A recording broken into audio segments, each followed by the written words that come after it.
잠시 뒤 방역당국이 코로나19 항체 양성률에 대한 두 번째 조사 결과를 발표합니다. 현재 확진자 추이와 항체 양성률 조사 결과의 의미까지 전문가의 분석 들어보겠습니다. 이형민 연세대 세브란스 병원 진단검사의학과 교수 나오셨습니다. 어서 오십시오. 네, 안녕하세요. 교수님, 잠시 뒤에 중앙방역대책본부 브리핑에서 앞서 말씀드린 대로 2차 항체가 조사 결과를 발표할 것 같습니다. 관련된 내용은 그 조사 결과가 나오면 그걸 듣고 그 교수님께 질문을 드리도록 하겠습니다. 먼저 국내 발생 현황부터 한번 살펴봐야 될 것 같은데 오늘 0시 기준 그러니까 어제 하루 109명의 신규 환자가 나왔습니다. 그런데 지금 그래픽을 보시는 것처럼 그 109명의 신규 환자가 나왔는데 국내 발생만 놓고 보면 두 자릿수, 이틀째 두 자릿수 확진자더라고요. 현재 추이는 어떻게 보고 계십니까? 예, 말씀대로 이제 국내 신규 확진자 같은 경우에는 98명을 나타냈고요. 그 중에서 81명이 이제 수도권 환자입니다. 그래서 수도권에서 이제 수도권 위주로 코로나19 환자가 나오는 것은 이제 여전한 추세이지만 절대적인 숫자 자체는 감소를 했고요. 네. 그다음에 이제 지방 같은 경우도 코로나19 확진자를 보고한 곳이 7곳, 그다음에 아닌 곳이 7곳에서 한 절반 정도에서는 이제 코로나19 확진자가 여전히 이제 나오는 추세이긴 합니다. 하지만 이런 추세는 이전하고 비교를 해봤을 때 분명히 많이 감소한 추세인 건 맞는데요. 중수본의 이제 발표 자료에 따르면은 8월 23일부터 8월 29일까지 그 국내 발생 일일 평균 신규 확진자 숫자는 331명, 이곳 수도권이 254명이었거든요. 네. 그런데 여기에 비해서 9월 6일부터 9월 12일까지가 135명, 99명 정도로 거의 뭐 절반 이하로 감소한 추세이기 때문에 분명히 감소하는 추세는 맞는 것으로 보입니다.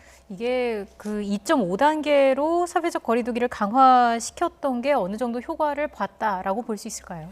예, 그 효과는 일부 있는 거로 생각이 되고요. 분명히 사회적 거리두기 2단계와 2.5단계를 시행을 하면서 그 이전에 8월 15일하고 8월 16일의 이동량이랑 비교를 해보게 되면은 사람들의 이동량이 거의 한 20% 가깝게 감소한 것은 맞거든요. 그래서 분명히 이런 것들에 대한 효과가 분명히 일부 있었던 것으로 생각이 되고, 그 다음에 이제 우리가 그 처음에 위험군으로 생각됐던 사랑제일교회와 그 다음에 이제 광화문 도심 집회 관련자들이 점점 줄어듦에 따라서 이런 분들에 의한 지역사회 내 감염도 일부 감소하는 것이 같은 효과를 나타내고 있는 게 아닌가 싶습니다. 네. 교수님, 그런데 오늘 0시 기준 신규 확진자 수는 어제 하루에 조사한 결과잖아요. 그런데 어제는 일요일이었다 보니까 평일에는 2만 건 안팎으로 검사가 진행되는데 일요일의 특성상 그 검사 건수 자체가 적은 게 신규 확진자 숫자에 영향을 준 것 아니냐 이런 의견도 있거든요. 어떻게 보십니까? 네, 맞습니다. 그 효과가 분명히 있습니다. 저희가 이제 그 대한진단검사의학회에서도 이 검사 건수하고 이제 의료기관에서 확진되는 분들에 대한 데이터들을 매일매일 수집을 하고 있는데요. 지금 현재 어저께까지의 데이터를 살펴보시면은 지금 의료기관에서 2월 이후로 시행됐던 코로나19 검사 건수가 이제 400만 건이 넘어갔습니다. 예. 410만 건이 조금 넘는데요. 주말 기준으로 살펴보게 되면은 검사 건수는 대략 한 15,000건 정도로 평일에 25,000건에서 3만 건에 비해서는 거의 한 절반에서 3분의 2 정도 수준인 건 맞거든요. 그래서 여기에 따라서 분명히 확진자 숫자가 감소했을 가능성은 우리가 완전히 배제할 수는 없고, 그리고 이런 것들에 의해서 우리가 오늘 그리고 내일 적어도 이틀 정도의 확진자 숫자는 조금 더 분석을 해봐야 될 것 같습니다. 예, 계속 상황을 지켜봐야겠습니다. 일단 말씀해 주신 것처럼 전체적인 그 숫자 자체는 감소를 했고요. 수도권 거리두기가 2.5단계에서 2단계로 좀 완화가 됐습니다. 그리고 이제 추석 연휴 동안 2주 동안 특별 방역을 한다는 방침인데 일단 이렇게 좀 완화한 것 그 자체에 대해서는 어떻게 평가하시는지요? 근데 방역에 대한 입장만을 놓고 봤을 때는 사실은 아직까지 완화는 조금 이른 게 아닌가라는 생각도 일부 들기는 하는데요. 그 이유가 분명히 숫자가 감소하는 추세인 거는 맞지만 수도권의 감염이 아직까지도 하루에 거의 8, 90명 정도 지금 나오고 있는, 그것도 주말 기준으로 8, 90명 정도가 나오고 있는 상황이거든요. 그리고 수도권이라는 곳은 인구 밀집 지역이다 보니까 언제든지 감염이 대규모로 확산할 수 있는 가능성을 가지고 있는 곳입니다. 그래서 이런 것들을 놓고 봤을 때 분명히 이런 코로나19에 대한 어떤 사회적 거리두기를 조금 지금 완화하는 것은 조금 이르지 않을까라는 생각이 개인적으로는 드는데요. 한편으로는 또 드는 생각이 우리가 이런 사회적 거리두기를 하면서 분명히 인구 이동량이나 이런 것들이 감소는 했는데 이게 점점 증가하는 추세를 보여주고 있거든요. 그래서 이런 사회적 거리두기 단계에 따른 어떤 그 코로나19에 대한 관리보다는 어떻게 보면 코로나19가 확산될 수 있는 각각의 지역, 그다음에 각각의 업소 이런 것들에 대해서 좀 집중적으로 관리를 하는 게 필요하지 않을까라는 생각도 아마 방역 당국은 한 것 같습니다. 그래서 이런 것들 때문에 아마 사회적 거리두기 단계 자체는 조금 완화를 하되 일부 이러한 코로나19의 확산과 관계되어 있는 업소와 그다음에 업장들에 대한 관리는 조금 변경하는 식으로 아마 그런 식으로 정책 방향을 전환한 것으로 생각이 됩니다. 네, 교수님 말씀을 들어보면 방역적인 측면만 놓고 봤을 때는 아직 그 사회적 거리두기 단계를 완화하는 거는 좀 이른 측면이 있는데 결국은 이 사회적 거리두기 단계가 2.5단계로 되면서 소상공인분들, 자영업 하시는 분들이 그 많은 피해, 경제적인 피해를 호소했지 않습니까? 중앙정부 차원, 중앙방역당국 차원에서 나름의 그런 고육지책이지 않을까 싶은데 그 말씀하신 것처럼 방역적인 측면에서는 아직 이르다는 거를 판단을 하고 있다는 게 또 지방정부 차원에서 보면은 오늘 서울시는 조금 결이 다른 얘기를 했더라고요. 그러니까 중앙정부, 중앙 차원의 방역당국은 수도권 사회적 거리두기 단계를 2.5단계에서 2단계로 완화를 했는데 조금 전에도 전해드렸지만 서울시에서는 10인 이상 집회 금지를 연장을 했고 그다음에 뭐 여의도 뚝섬 같은 한강공원에 그 밀집적 통제도 당분간 유지를 했습니다. 어떻게 보십니까? 예, 맞습니다. 서울시에서는 말씀하셨던 것처럼 아직까지는 굉장히 강화된 그런 사회적 거리두기를 유지를 하고 있거든요.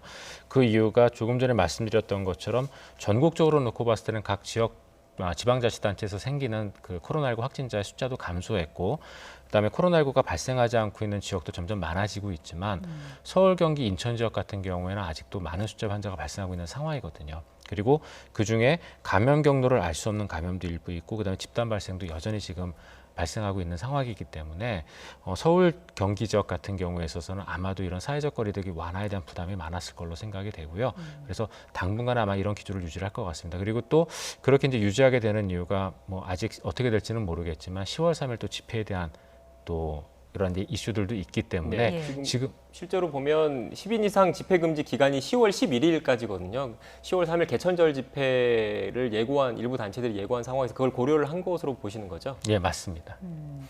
그리고 이제 등교 수업과 관련해서도 오늘 교육당국이 논의를 하는데 등교 수업 가능한 시점이라고 보시는지요? 등교 수업 같은 경우에도 결국은 이 등교 수업이나 이런 부분들은 얼마나 지역사회 안에서 감염이 생기느냐에 따라 달라지거든요. 그런데 지방 같은 경우는 아까도 말씀드렸지만 이미 좀 많이 감소한 추세이기 때문에 지방자치단체에 따라서는 적어도 일주일 정도 발생하는 양상을 보고 코로나19 감염이 발생하지 않거나 발생하더라도 굉장히 제한된 환경에서 발생하는 경우에는 그 지역은 할 수 있을 걸로 생각이 됩니다. 하지만 서울, 경기 지역은 아직까지는 지금 말씀드렸던 것처럼 환자가 계속 유지가 되고 있는 상황이기 때문에 아마도 이 부분은 서울, 경기 지역과 지방을 좀 따로 나눠서 생각을 해볼 필요도 있을 것 같습니다. 네. 지금 잠시 뒤면 중앙방역대책본부 브리핑이 시작될 것 같습니다. 오늘 앞서 말씀드린 대로 2차 항체가 조사 결과를 발표할 것 같은데 그 조사 결과 발표가 나오기 전에 항체가 조사 결과가 어떤 의미인지 먼저 시청자 여러분께 설명을 드리고 방역대책본부 브리핑을 들으면 더 좋을 것 같습니다. 네. 예, 항체가 조사 결과라는 거는 결국은 이제 코로나19를 앓고 난 뒤에 생기는 항체를 몇 명이 갖고 있는지를 보는 게 되겠습니다. 그 조사가 중요한 이유는 우리가 이제 코로나19 같은 질환의 경우에 있어서는 무증상 감염이 굉장히 많거든요. 그래서 무증상 환자의 경우는 병원에 오지 않기 때문에 그래서 진단을 받지 않을 수가 있습니다. 그래서 이와 같이 코로나19처럼 무증상 감염이 많은 환자는 실제로 확진된 환자 숫자보다 더 많은 환자 숫자가 지역사회에 있을 수도 있거든요. 네. 그게 이제 외국 같은 경우에는 그래서 코로나19 확진을 받은 사람의 5배에서 10배 정도 많은 무증상 감염자가 지역사회 안에 있었다라는 보고들도 있습니다. 그래서 이런 그 무증상 감염자가 얼마나 되는지를 파악을 하고 거기에 따라서 우리나라의 감염 규모 전체와 그리고 이러한 감염들이 어느 정도 어떤 경로를 통해서 어떤 대상군에게 일어났는지를 보는 게 이러한 항체 검사를 하는 이유가 되겠거든요. 예. 그래서 이런 전반적인 방역 정책을 결정하는 데 있어 가지고 증상으로 드러난 어떤 감염과 함께 드러나지 않은 감염의 규모를 측정하기 위해서 이러한 항체가 조사가 필요하다고 볼 수가 있습니다. 네, 지금 1차 항체가 조사 결과가 나오고 있는데 이건 어떤 의미가 있었습니까? 예, 1차 항체가 조사 같은 경우에는 2020년에 그 국민건강영양조사에서 남았던 잔여혈청을 이제 1,500명을 대상으로 해서 1,555명을 대상으로 해서 했던 것이고요. 이때는 모두 음성이었습니다. 그리고 한편으로는 서울 소남권 의료기관에 내원했던 환자 1,500명을 대상으로 검사를 했는데 이때는 한 명이 양성이었습니다. 있었습니다. 예. 그래서 3,055건 중 최종 한 건 양성이라고 얘기를 했는데, 근데 이 조사에서는 조금 문제가 있는 게 이 당시 이 검사 기간을 보시면 4월 21일부터 6월 16일, 5월 25일부터 5월 28일이거든요. 그런데 이 당시 국내 코로나19 확진자 중에서 가장 많은 환자를 발생했던 곳은 대구 경북 지역입니다. 그런데 대구 경북 지역이 빠져 있는 상황이어서 네. 이런 이제 굉장히 낮은 항체가가 나왔다는 비판이 좀 있었는데요. 그런 것들을 보완하기 위해서 이번에는 아마 조금 여러 조사 지역을 넓힌 것으로 알고 있습니다. 네. 교수님께서 항체가 조사 결과의 의미에 대해서 설명을 해주셨는데 2차 항체가 조사 결과가 지금 발표될 것 같습니다. 중앙방역대책본부 브리핑 현장 연결하겠습니다. 총 누적 확진자 수는 22,285명입니다. 현재는 3,433명이 격리 중이고 위중증 환자는 157명이며 사망자는 어제 5분이 사망하셨습니다. 삼가 고인의 명복을 빌고 유가족께는 심심한 위로의 말씀을 드립니다. 국내 주요 발생 현황을 말씀드리겠습니다. 8.15 서울 도심 집회와 관련하여 조사 중인 2명이 추가 확진되어 현재까지 누적 확진자는 총 579명입니다. 경기도 부천시의 TR 이노베이션 사라퀸 방문 판매업과 관련하여 접촉자 조사 중에 사라퀸에서 2명이 추가로 확진되어 현재까지 누적 확진자는 총 16명입니다. 해당 업체에 대한 역학조사 결과 확진자들이 협력업체인 오케이비트와 트리피와 교류한 것과 또 업체 직원 이외에 다수의 방문자들이 있는 것이 확인이 되어 8월 29일부터 9월 11일 사이에 해당 업체 TR 이노베이션, 사라퀸, 오케이비트, 트리피를 한 곳이라도 방문한 분들은 의심 증상이 있는 경우에는 가까운 보건소를 방문하여 검사를 받아주실 것을 당부드립니다. 경북 칠곡군의 산양삼 사업 설명회와 관련하여 접촉자 조사 중에 3명이 추가 확진되어 현재까지 누적 확진자는 총 16명입니다. 다음은 해외 유입 사례에 대해서 말씀드리겠습니다. 어제는 11명이 확진되었고 검역 단계에서 5명, 입국 후 지역사회에서 자가 격리 중에 6명이 확인이 되었으며 외국인은 11명이었습니다. 해외 유입 국가는 우즈베키스탄이 6명으로 많았고 필리핀 2명, 인도, 카타르, 미얀마 각 1명씩이었습니다. 지난 일주간의 그 방역관리 상황과 위험 요인에 대해서 설명드리도록 하겠습니다. 국내 발생 신규 환자는 지난 일주간은 134.6명으로 직전 일주에 비해서는 83.8명이 감소하였습니다. 수도권의 경우에는 지난 일주간에는 98.9명 정도가 발생해서 직전 일주에 비해서는 63.2명이 감소한 상황입니다. 해외 유입 신규 환자는 지난 일주간에는 일일 평균 14.7명 정도로 약간 증가한 상황입니다. 연령별로는 20, 30대의 비중이 22.1%로 약간 감소하였고 60대 이상의 비중은 38.1%로 약 5% 가까이 증가하였습니다. 최근 2주간 격리 중인 환자는 1,227명이 감소해서 현재는 3,433명이 격리 중에 있습니다. 격리 중인 확진자의 연령 분포를 보면 60대 이상이 거의 40%에 가까운 1,300여 명이었고 60대 이상의 격리 중인 환자 중에는 위중증증 환자가 137명으로 전체 확진자의 10% 정도가 위중증증 환자로 관리되고 있는 상황입니다. 고령자들께서는 각별한 주의가 필요한 상황입니다.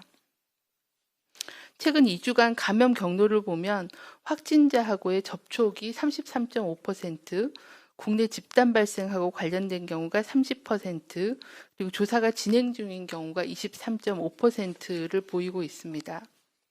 지난 2주간의 주요한 전파 경로를 살펴보면 아직까지도 종교시설, 의료기관 및 요양시설, 그리고 방문 판매 및 각종 설명회, 그리고 다중이용시설 등 다양한 집단에서의 집단 감염 발생이 지속되고 있는 상황입니다.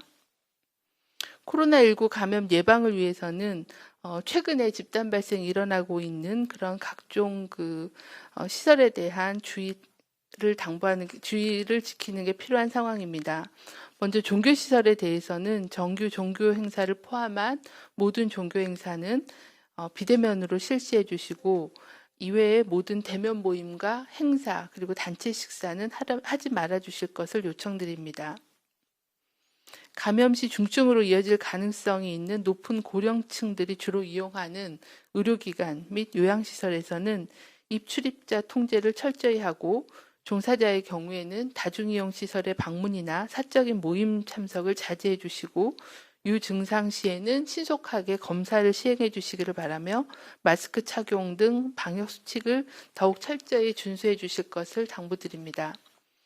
선제적인 방역 관리를 강화하기 위해 환자가 병원 입원 시 코로나19 진단검사를 받는 경우 진단검사 비용에 대해 건강보험 적용을 추진하며 수도권에 소재한 요양병원 요양시설에 대해서는 방역 실태를 점검하고 표본 진단검사를 확대 실시하고 또 면회금지 등을 유지하는 등 방역 관리를 강화할 계획입니다. 다음은 방문 판매 각종 설명회 관련입니다. 집단 감염이 계속 발생하고 있고 또 더더군다나 중장년층의 노출이 상당히 많은 상황입니다. 방문 판매 관련 행사 및 투자 관련 설명회, 또 건강기능식품 설명회 등 각종 설명회는 장시간 밀접하게 대화를 나누는 행위 등을 통해서 감염의 전파 위험이 높으므로 참석하지 말아 주실 것을 당부를 드립니다. 또한 방문 판매 및 각종 설명회를 통한 감염 차단을 위해서 방문 판매업의 각종 소모임, 투자 설명회에 대한 점검을 강화하고 확진자가 발생하는 경우는 구상권 청구도 적극 시행할 예정입니다. 식당, 카페 등 다중이용 시설에서는 수시로 환기와 소독을 실시해 주시고 종사자, 이용자 모두 최대한 마스크 착용 등 방역 수칙을 준수해 주시기를 바랍니다. 일반 국민들께서도 불효불급한 외출, 모임, 행사, 여행 등은 연기하거나 취소해 주시기를 요청드리고 외출할 경우에는 반드시 마스크 착용, 2m 거리두기, 손 씻기 등 방역 수칙을 준수해 주실 것을 거듭 당부드립니다. 다음은 국민건강영양조사에 대한 항체가 조사 결과에 대해서 설명드리겠습니다. 국민건강영양조사 2차분의 자녀 혈청 1,440건에 대해서 항체 및 중화항체 검사를 실시한 결과 한 건이 양성으로 확인되었습니다. 참고로 지난 1차분에 대한 1,555건에 대한 검사 결과에는 양성으로 확인된 검천은 없었습니다. 참고로 2차분의 검사에 대해서는 6월 10일부터 8월 13일 사이에 검체가 채취되었다는 말씀을 드립니다. 이와 관련하여 전문가 자문회의 결과 2차분 조사 결과는 검체 수집 시기가 8월 14일 이전이므로 8월 중순 이후에 현재의 유행 상황을 설명하기에는 제한적이다라는 지적이 있으셨고 해외 사례에 비해서는 양성률이 낮은 것은 6월부터 8월 초까지의 국내 확진자가 적었던 것의 영향으로 이는 국민들이 자발적인 사회적 거리두기를 적극 참여하시고 생활방역을 위해 노력한 결과가 나타난 것으로 사료된다는 그런 의견들을 주셨습니다. 향후에 대표성 있는 항체 보유율 조사 결과의 확보를 위해서 2개월 단위의 국민건강영양조사 검체조사는 지속적으로 시행하며 대표성을 높이고 또 고위험 지역에 대한 조사를 강화하기 위해서 대구 경산 지역의 일반인, 의료진 등 3,300명, 전국 단위의 조사를 위해서 군 입소장병에 대한 1만 명 조사, 그리고 지역 대표 집단에 대한 1만 명에 대한 항체가 조사 계획도 현재 진행 중에 있어서 보다 상세한 집단 면역 정도를 파악하여 방역 대책을 보완해 나갈 계획입니다. 오늘부터 수도권에 강화된 2단계 사회적 거리두기를 일부 시설별 조치사항을 조정하여 9월 27일까지 2단계를 적용할 계획입니다. 8월 중순부터 시작된 수도권 유행이 국민들의 노력으로 대규모로 확산되지 않고 지속적으로 감소 추세에 있습니다. 한때 하루 300명이 넘었던 수도권 유행이 100명 이내로 감소하였습니다. 이는 국민 여러분들께서 생업의 어려움과 일상의 불편함을 견디고 거리두기에 적극 힘써주신 결과라고 생각합니다. 한마음으로 함께 해주신 국민 여러분께 진심으로 감사 말씀드립니다. 그러나 아직은 안심할 수 있는 상황은 아닙니다. 인구가 밀집된 수도권에서 하루 100여 명의 확진자가 발생하고 있고 감염 경로가 확인되지 않은 산발 감염이 20%대를 유지하고 있으며 방역망 통제의 범위 바깥에서 진단되는 경우가 다수여서 지역사회 잠복 감염과 N차 전파 위험이 지속되고 있어 경각심을 가지고 방역 수칙을 준수해 주실 것을 당부를 드립니다. 전 세계적으로도 코로나 유행이 확산되고 있습니다. 하루 신규 확진자가 31만 명으로 기록을 갱신하고 있고 유럽은 대규모의 재유행으로 봉쇄 정책을 강화하는 국가가 날로 늘어나고 있는 상황입니다. 많은 나라가 코로나 극복을 위해 방역과 일상, 경제의 균형점을 찾는 데 어려움을 겪고 있는 상황이 계속되고 있습니다. 우리나라도 시급한 과제인 수도권의 유행 규모를 더 빠르게 억제해야 되고 또 다가올 추석 연휴의 유행 관리, 또 동절기의 인플루엔자 유행 예방과 코로나 동시 감염의 차단이라는 커다란 숙제이자 또 고비를 앞두고 있는 상황입니다. 지금의 사회적 거리두기를 경각심을 가지고 실천해야 우리의 방역과 의료 시스템이 감당 가능한 수준으로 유행을 통제할 수가 있습니다. 우리는 이미 지난 9개월간의 유행 경험을 통해서 코로나19를 어떻게 하면 예방할 수 있고 어떻게 하면 통제할 수 있는지에 대한 방법을 어느 정도 알고 있습니다. 문제는 일상 속에서 실천하는 것이며 코로나 시대에 나와 공동체의 피해를 최소화하겠다는 인식의 전환이라고 생각합니다. 코로나의 장기전에 대응하기 위해 각 개인들은 마스크 착용, 손 씻기, 산밀 환경 피하고 거리두기 등 건강한 습관을 몸에 익혀야 하고 각 사업장, 업종별로는 사업장이 폐쇄되지 않고 계속 운영될 수 있도록 새로운 운영 방식과 또 방역 환경을 개선해 나가는 것이 필요합니다. 방역 당국은 물론 중앙정부와 지자체도 장기전에 대비해 국민들 그리고 기업과 소상공인들이 지속 가능한 생활 방역의 실천력을 높일 수 있도록 제도 개선과 지원에 총력을 다하겠습니다. 네, 지금부터 네, 지금까지 중앙방역대책본부 브리핑 들었습니다. 주요 발생 현황과 2차 항체가 조사 결과에 대한 설명이 있었습니다.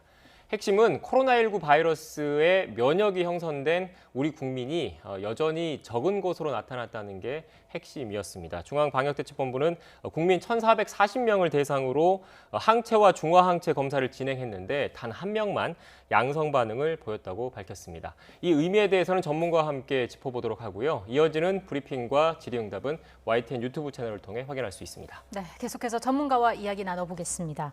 교수님, 2차 항체가 조사 결과가 발표됐습니다. 앞서 말씀드린 것처럼 1,440건 중에 한 건만 양성이 나온 건데 어떤 의미가 있는지 다시 한번 좀 짚어주실까요? 예, 맞습니다. 1,440건 중에서 이제 한 건 양성을 보여가지고 굉장히 적은 그 양성률을 보여주었는데요.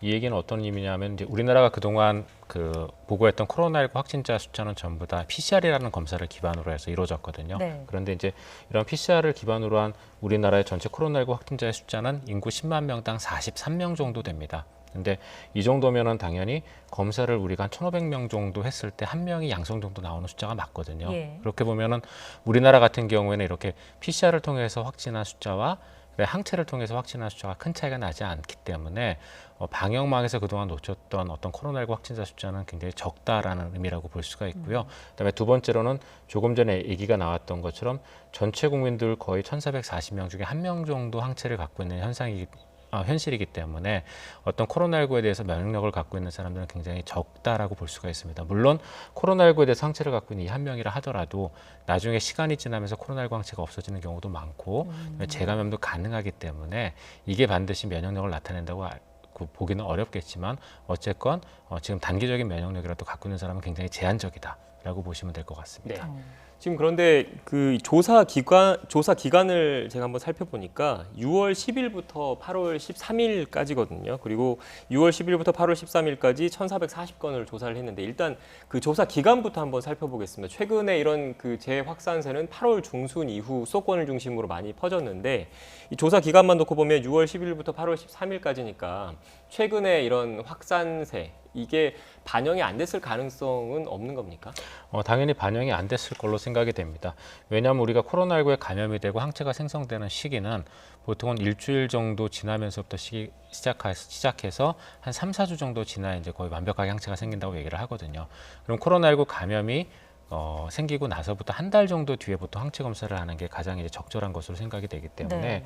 만약에 우리가 최근 들어 생겼던 수도권의 코로나19 집단 감염을 보기 위해 항체 검사를 한다면 그럼 8월 13일부터 9월 초까지를 기간으로 잡으면은 9월 말에서 10월 초쯤 검사를 해야 되거든요. 그래서 이런 것들을 놓고 봤을 때 지금 한 이 검사 결과는 최근에 수도권의 어떤 코로나19 확산을 보기 위한 것보다는 전국적으로 6월부터 8월까지 코로나19에 감염되었으나 실제 방역망에서 놓친 환자가 얼마나 되는지를 보는 그러한 의미가 있다고 보시면 되겠습니다. 그러면 앞으로 비슷한 검사를 진행했을 경우에는 최근의 상황이 반영되니까 오늘 결과보다는 더 높게 양성률이 나올 수 있다 이런 의미로 봐도 될까요? 예, 그렇게 봐야 되는데요. 근데 이제 그런 경우는 우리가 이제 이 항체 검사를 하는 목적을 명확하게 해야 됩니다.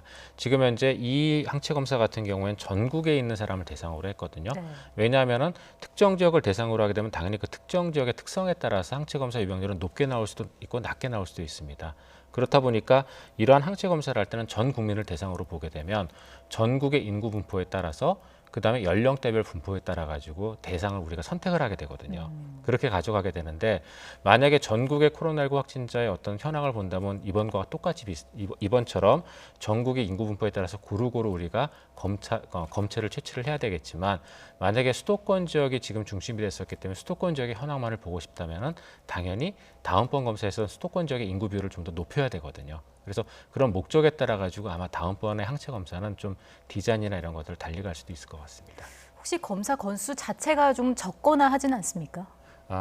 우리나라의 전반적인 유병률을 봤을 때 분명히 1,500명 정도의 검사 건수는 분명히 적은 거는 맞습니다. 예. 왜냐하면은 말씀드렸다시피 10만 명당 42명이 발생한 국가이다 보니까 적어도 적절한 숫자의 우리가 신뢰 구간을 얻기 위한 양성률을 고려를 한다면 최소한 진짜 10만 명은 검사를 해야 되거든요. 네. 그런데 지금 현재 우리나라의 코로나19 현황에서 그렇게 10만 명씩 검사를 해서 항체 유병률을 보는 것이 적절하냐? 그건 아닌 걸로 생각이 되거든요. 그러다 보니까 일단 PCR과 그다음에 이런 항체 검사 값의 차이가 없다라는 걸 이제 알았으니 아까도 나왔지만 2달 단위로 계속 이런 검사를 반복을 하면서 거기에 따른 변화나 혹시 이러한 PCR과 항체 검사의 어떤 검사 결과 차이가 생기는지 여부를 확인함으로써 방역 정책을 결정하는 정도면 충분하지 이거를 굳이 지금 크게 확대할 필요는 없을 것으로 보입니다. 네. 그래도 일각에서는 이런 표본, 모집단에 대한 그 지적이 계속 나오니까 앞서 중앙방역대책본부 브리핑에서도 나왔는데 추가 조사 계획을 발표를 했더라고요. 일단은 대구 경산 지역 일반인과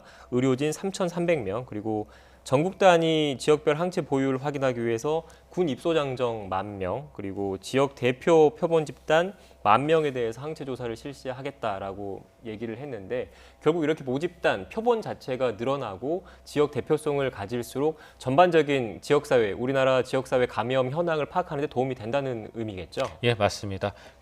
조금 전에 말씀 주셨던 것처럼 서울, 경기 지역의 상황을 보기 위해서 그쪽 인구를 우리가 더 많이 이제 검사를 해야 된다는 말씀을 드리는데 마찬가지로 대구 경북 지역 같은 경우도 워낙 코로나19 감염자가 많았던 지역이기 때문에 네. 이 지역만을 좀 더 자세하게 볼 필요도 있거든요. 그래서 그런 것들을 볼 수 있는 항체 검사 하나, 그다음에 젊은 사람들을 대상으로 해서 어느 정도 퍼져 있는지에 대한 항체 검사 하나. 왜냐하면은 이 코로나19 감염이 젊은 사람일수록 좀 더 무증상인 경우가 많거든요.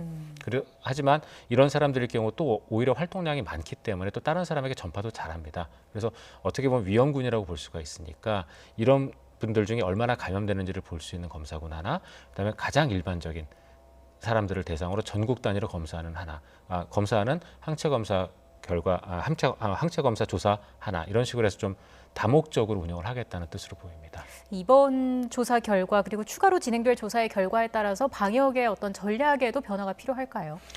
만약에 특이한 결과가 나온다면 저희가 필요할 것 같은데요. 이런 항체 검사를 하는 이유는 우리가 놓친 어떤 그 집단 감염이 있을지를 찾기 위해서 하는 거거든요. 네. 그런데 만약에 그런 군이 나타난다면 그 군이 나타난 이유를 찾아서 그 군에 대한 어떤 방역 정책을 우리가 달리 가져가야 될 필요도 있고요. 그다음에 이런 항체 검사가 또 중요한 것 중에 하나는 이러한 항체 검사 결과에 따라서 향후 어떤 백신 접종의 전략도 좀 달리 가져갈 수가 있는 부분들이 있습니다. 왜냐하면은 특정한 직업군 또는 특정한 연령군이 유독 항체 양성률이 높다. 그럼 그 군은 굉장히 취약한 군이거든요. 네. 그럼 그 군을 중심으로 우리가 백신을 접종한다거나 관리를 해야 될 이유들이 있기 때문에 이런 것들을 결정하기 위한 가장 기본적인 검사라고 보시면 될 것 같습니다. 네. 교수님 마지막으로 그 오늘 나온 2차 항체가 조사 결과에 대한 의미를 짚어봤고 최근에 또 우려스러운 그 지표 중에 하나가 감염 경로를 알 수 없는 환자 비율이 지난 일주일만 놓고 봤을 때는 29%에 육박하더라고요. 28.8%인데 이 불안한 상황의 잠재적인 요인이라고 볼 수 있겠죠? 예, 맞습니다. 우리가 이제 감염 경로를 알 수 없는 감염의 경우에 있어서는 이게 어디에서 감염되는지 모르고 그리고 무증상 감염이 가능한 코로나19의 특성상 언제든지 집단 감염으로 폭발할 수 있는 가능성을 갖고 있기 때문에 분명히 관리가 필요한 게 되겠습니다. 네. 그런데 이 감염의 지금 비율이 28.8%로 높아지고 있어서 좀 걱정이 되는데요. 다행인 거는 N수로 놓고 보면은 거의 비슷하거나 약간 감소한 정도 수준이긴 합니다. 하지만 이렇게 높은 비율의 그 감염 경로를 확인할 수 없는 감염은 분명히 위험 요소이기 때문에 이에 대한 주의와 관리는 앞으로도 지속적으로 필요하다고 봅니다. 네. 수도권의 사회적 거리 두기가 2단계로 완화됐지만 아직 안심할 상황은 아니기 때문에 긴장할 필요가 있다라는 말씀이셨던 것 같습니다. 지금까지 이형민 연세대 세브란스 병원 진단검사의학과 교수와 함께 이야기 나눴습니다. 교수님 고맙습니다. 고맙습니다.